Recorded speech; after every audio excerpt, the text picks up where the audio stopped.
ನಮಸ್ಕಾರ ವೀಕ್ಷಕರೇ, busy plus ಪಕ್ಕಾ ಸುದ್ದಿ ವಾಹಿನಿಯ ಸುದ್ದಿ ಬೆಳಕಿಂಡಿಗೆ ಸ್ವಾಗತ. ನಾನು ನಿಮ್ಮ ವಾಹಿನಿಯ ವರದಿಗಾರ ಸಂಗಮೇಶ್ ಕುಶಿಗಿ. ನಮ್ಮ ಮನೆಗಳನ್ನು ಹೇಗೆ ಸ್ವಚ್ಛವಾಗಿ ಇಟ್ಟುಕೊಳ್ಳುತ್ತೇವೋ ಹಾಗೆ ನಾವು ವಾಸಿಸುವ ಪ್ರದೇಶದ ಪರಿಸರವನ್ನೂ ಸಹ ಸ್ವಚ್ಛತೆ ಕಾಪಾಡಿಕೊಳ್ಳಬೇಕು ಎಂದು ಹಿರಿಯ ಸಿವಿಲ್ ನ್ಯಾಯಾಧೀಶ ಮಂಜುನಾಥ್ ಆರ್ ಅವರು ಹೇಳಿದರು. ರಾಷ್ಟ್ರೀಯ ಸ್ವಚ್ಛತಾ ದಿನಾಚರಣೆಯ ಅಂಗವಾಗಿ ಕುಷ್ಟಗಿ ಪಟ್ಟಣದ ವಿದ್ಯಾನಗರದಲ್ಲಿರುವ ಉದ್ಯಾನವನ ಜಾಗೆಯಲ್ಲಿ ತಾಲೂಕು ಕಾನೂನು ಸೇವಾ ಸಮಿತಿ, ತಾಲೂಕು ವಕೀಲರ ಸಂಘ, ಪುರಸಭೆ ಸಹಯೋಗದಲ್ಲಿ ಶುಕ್ರವಾರ ನಡೆದ ಸ್ವಚ್ಛತಾ ಕಾರ್ಯಕ್ರಮಕ್ಕೆ ಚಾಲನೆ ನೀಡಿ ಅವರು ಮಾತನಾಡಿದರು.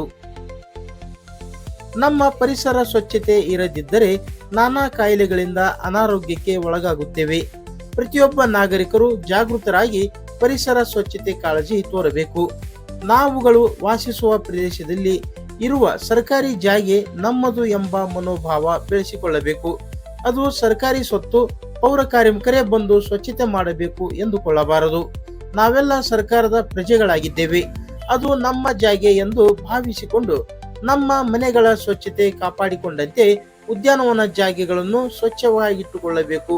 ಈ ನಿಟ್ಟಿನಲ್ಲಿ ಎಲ್ಲರೂ ಕೈ ಜೋಡಿಸಬೇಕು ಎಂದರು. ಮುಂದಿನ ದಿನಗಳಲ್ಲಿ ಪುರಸಭೆಯಿಂದ ವಿದ್ಯಾನಗರದಲ್ಲಿನ ಉದ್ಯಾನ ಜಾಗೆಯನ್ನು ಸುಂದರ ಪಾರ್ಕ್ ನಿರ್ಮಾಣ ಮಾಡಲಾಗುತ್ತದೆ.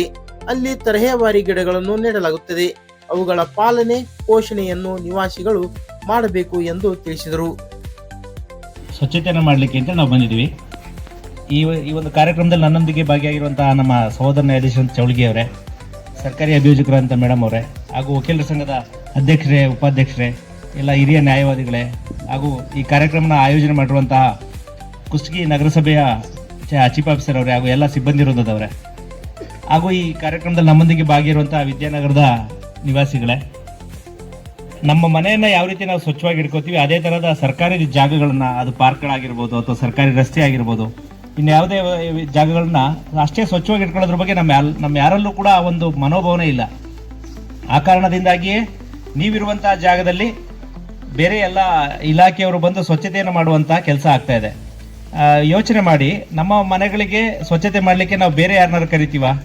ಖಂಡಿತವಾಗ್ಲೂ ಇಲ್ಲ. ನಮ್ಮ ಮನೆ ಸ್ವಚ್ಛತೆ ನಾವೇ ಮಾಡ್ಕೋತೀವಿ. ಹಾಗಿದ್ರೆ ನಾವಿರುವಂಥ ಜಾಗದ ಸ್ವಚ್ಛತೆಯನ್ನು ಬೇರೆಯವ್ರು ಬಂದು ಮಾಡ್ಬೇಕು ಅಂತ ಯಾಕೆ ಅನ್ಕೋಬೇಕು?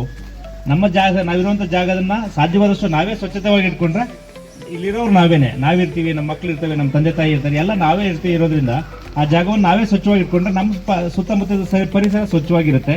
ಈ ಒಂದು ನಿಟ್ಟಿನಲ್ಲಿ ಎಲ್ಲ ನಿವಾಸಿಗಳಲ್ಲಿ ನಾನು ವಿನಂತಿಸ್ತೇನೆ, ಈ ಜಾಗ ಸರ್ಕಾರಿ ಜಾಗ ಆಗಿರ್ಬೋದು. ಸರ್ಕಾರಿ ಜಾಗ ಅಂದ್ರೆ ಅದು ಯಾರೋ ಬೇರೆಯವ್ರದಲ್ಲ, ನಾವೆಲ್ಲರೂ ಕೂಡ ಸರ್ಕಾರದ ಪ್ರಜೆಗಳೇನೆ. ಸೊ ಹಾಗಾಗಿ ಇದು ನಮ್ಮ ಜಾಗ ಆಗಿರುತ್ತೆ. ನಮ್ಮ ಜಾಗವನ್ನ ನಾವು ಸ್ವಚ್ಛವಾಗಿ ಇಟ್ಕೊಂಡ್ರೆ ನಾವು ಇದನ್ನ ಪಾರ್ಕ್ ಅಂತ ನಮಗೆ ನೋಡ್ಲಿಕ್ಕೂ ಕೂಡ ಸಾಧ್ಯತೆನೇ ಇಲ್ಲ. ಒಂದು ಗಾರ್ಬೇಜ್ ಯಾರ್ಡ್ ತರ ಕಾಣಿಸ್ತಾ ಇದೆ. ಸೊ ಇಲ್ಲಿರುವಂತವ್ರು ನೀವೇ ಯೋಚನೆ ಮಾಡಿ, ನಿಮ್ಮ ಮನೆ ಅಕ್ಕಪಕ್ಕದಲ್ಲಿ ಗಾರ್ಬೇಜ್ ಯಾರ್ಡನ್ನು ಮಾಡ್ಕೊಂಡು ನೀವು ಇರಲಿಕ್ಕೆ ಹೆಂಗ್ ಸಾಧ್ಯ ಆಗುತ್ತೆ?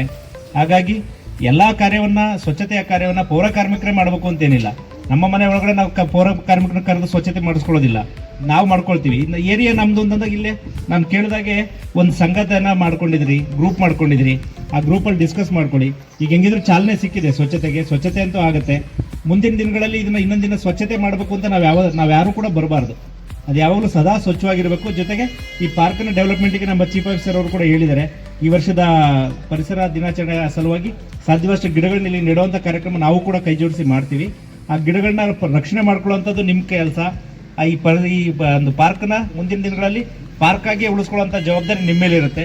ಸಾಧ್ಯವಾದಷ್ಟು ಇಲ್ಲಿನ ಎಲ್ಲ ನಿವಾಸಿಗಳು ಇದನ್ನ ನೀವು ಕೈ ಜೋಡಿಸಿ ಅಥವಾ ಎಲ್ಲ ಗ್ರೂಪಲ್ಲಿ ನೀವು ಡಿಸ್ಕಸ್ ಮಾಡಿಕೊಂಡು ಇದನ್ನು ಒಳ್ಳೆ ಪಾರ್ಕ್ ಆಗಿ ಮಾಡ್ಕೊಂಡ್ರೆ ಇಲ್ಲಿರೋ ಎಲ್ಲ ತಾಯಂದ್ರು ಸಂಜೆ ಹೊತ್ತು ವಾಕ್ ಮಾಡ್ಲಿಕ್ಕೆ ಬರ್ಲಿಕ್ಕಾಗತ್ತೆ, ಬೆಳಗ್ಗೆ ಹೊತ್ತು ವಾಕ್ ಮಾಡ್ಲಿಕ್ಕೆ ಬರ್ಲಿಕ್ಕಾಗತ್ತೆ. ನಿಮ್ಮ ಆರೋಗ್ಯವನ್ನು ಚೆನ್ನಾಗಿ ಇಟ್ಕೊಳ್ಳಿಕ್ಕೆ ಇದೊಂದು ಪಾರ್ಕ್ ನಿಮಗೆ ಸಹಕಾರಿ ಆಗುತ್ತೆ. ಆ ಒಂದು ನಿಟ್ಟಿನಲ್ಲಿ ತಾವೆಲ್ಲರೂ ಕೂಡ ಈ ಸ್ವಚ್ಛತೆ ಆಗಿರುವಂಥದ್ದನ್ನ ಮುಂದಿನ ದಿನಗಳಲ್ಲಿ ಪಾರ್ಕ್ ಆಗಿ ಅಭಿವೃದ್ಧಿ ಪಡಿಸ್ಕೊಂಡು ನಿಮ್ಮ ಜಾಗವನ್ನು ನೀವು ಸ್ವಚ್ಛವಾಗಿ ಇಟ್ಕೊಳ್ಳೋಕೆ ತಾವೆಲ್ಲರೂ ಕೈ ಜೋಡಿಸ್ತೀರಿ ಅಂತ ಈ ಒಂದು ಸಂದರ್ಭದಲ್ಲಿ ತಮ್ಮೆಲ್ಲರಿಗೂ ವಿನಂತಿ ಮಾಡ್ಕೊಳ್ತಾ, ಈ ಒಂದು ಕಾರ್ಯಕ್ಕೆ ನಮ್ಮ ಜೊತೆ ಕೈ ಜೋಡಿಸಿರುವಂಥ ಎಲ್ಲ ಪೌರ ಕಾರ್ಮಿಕರಿಗೂ ಕೂಡ ನನ್ನ ಧನ್ಯವಾದಗಳನ್ನ ಹೇಳ್ತಾ ನನ್ನ ಮಾತುಗಳು. ಹೆಚ್ಚುವರಿ ಸಿವಿಲ್ ನ್ಯಾಯಾಧೀಶ ಮಹಾಂತೇಶ್ ಚೌಲಿಗಿ ಅವರು ಮಾತನಾಡಿ, ನಾವು ವಾಸಿಸುವ ಮನೆಯನ್ನು ಟೈಲ್ಸ್, ಗ್ರಾನೈಟ್ ಬಳಸಿ ಸುಂದರವಾಗಿ ಕಟ್ಟಿರಬಹುದು.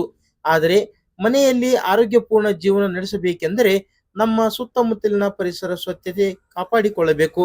ಇಲ್ಲವಾದಲ್ಲಿ ಅನೈರ್ಮಲ್ಯದಿಂದ ಹರಡುವ ನಾನಾ ರೋಗಗಳಿಗೆ ತುತ್ತಾಗಬೇಕಾಗುತ್ತದೆ. ಈ ನಿಟ್ಟಿನಲ್ಲಿ ಪರಿಸರ ಸ್ವಚ್ಛತೆಗೆ ಪ್ರತಿಯೊಬ್ಬರೂ ಮುಂದಾಗಬೇಕು ಎಂದು ಜಾಗೃತಿ ಮೂಡಿಸಿದರು. ಅದೇ ರೀತಿ ನಮ್ಮ ಮನಸ್ಸು ಹೆಂಗೆ ಸ್ವಚ್ಛವಾಗಿ ಇಟ್ಕೋತೀವೋ ಅದೇ ರೀತಿ ನಮ್ಮ ಮನೆಯ ಸುತ್ತಮುತ್ತಲಿನ ವಾತಾವರಣ ಎಲ್ಲವೂ ಚೆನ್ನಾಗಿರೋದು.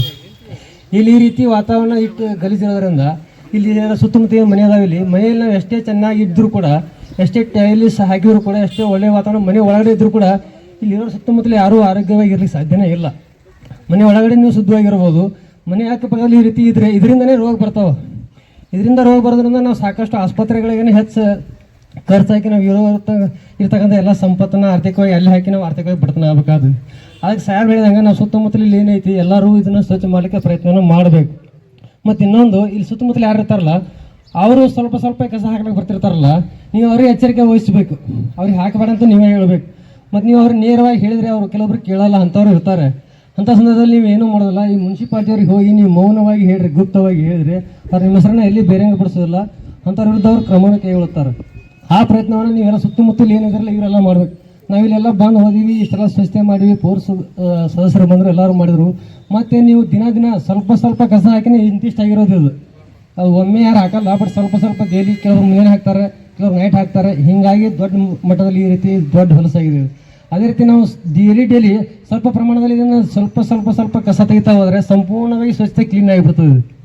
ಆಮೇಲೆ ಇಲ್ಲಿ ಸುತ್ತಮುತ್ತಲಿರೋ ಸಾಹೇಬ್ ಹೇಳಿದಂಗೆ ಕೂತ್ಕೊಳ್ಳಿಕ್ಕೆ, ನಾಳೆ ನಮ್ಮ ಮಕ್ಕಳೇ ಇಲ್ಲಿ ಬರ್ತಾವಲ್ಲ, ಆಡಲಿಕ್ಕೆ ಕೂತ್ಕೊಳ್ಳಿಕ್ಕೆ ಎಲ್ಲ ಒಳ್ಳೆಯ ವಾತಾವರಣ ನಿರ್ಮಾಣ ಆಗ್ತದೆ. ಅದಕ್ಕೆ ಎಲ್ಲರೂ ಸಾಧ್ಯವಾದಷ್ಟು ಈ ಸ್ವಚ್ಛತೆ ಕಾರ್ಯಕ್ರಮಕ್ಕೆ ಕೈ ಜೋಡಿಸಿದ್ರಿ. ಎಲ್ಲರೂ ಕೂಡ ಇಲ್ಲಿ ಆಗಮಿಸಿ ಎಲ್ಲರೂ ಕೂಡ ಧನ್ಯವಾದಗಳು.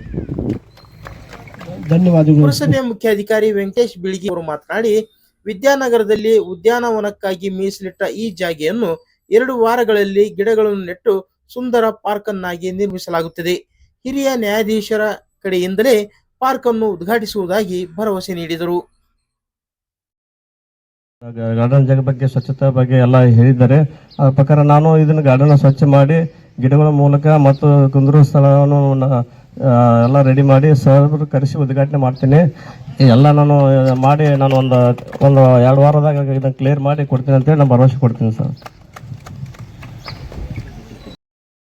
ಕಿರಿಯ ಆರೋಗ್ಯ ಸಹಾಯಕ ಪ್ರಾಣೇಶ್ ಬಳ್ಳಾರಿ, ಸಹಾಯಕ ಸರ್ಕಾರಿ ಅಭಿಯೋಜಕಿ ಕುಮಾರಿ ಇಂದಿರಾ ಸುಹಾಸಿನಿ, ತಾಲೂಕು ವಕೀಲರ ಸಂಘದ ಅಧ್ಯಕ್ಷ HR ನಾಯಕ್, ಉಪಾಧ್ಯಕ್ಷ M ಶಫಿ ಹೇರೂರ್, ಹಿರಿಯ ವಕೀಲ ನಾಗಪ್ಪ ಆರ್ ಸುಡಿ, ಪಂಪಾಪತಿ ವಕೀಲರು ಹಾಗೂ ವಿದ್ಯಾನಗರದ ನಿವಾಸಿಗಳು, ಪುರಸಭೆಯ ಪೌರ ಕಾರ್ಮಿಕರು, ನ್ಯಾಯಾಂಗ ಇಲಾಖೆ ಸಿಬ್ಬಂದಿ, ಸುನೀಲ್ ಮತ್ತು ಆಕಾಶ್ ಇತರರು ಇದ್ದರು.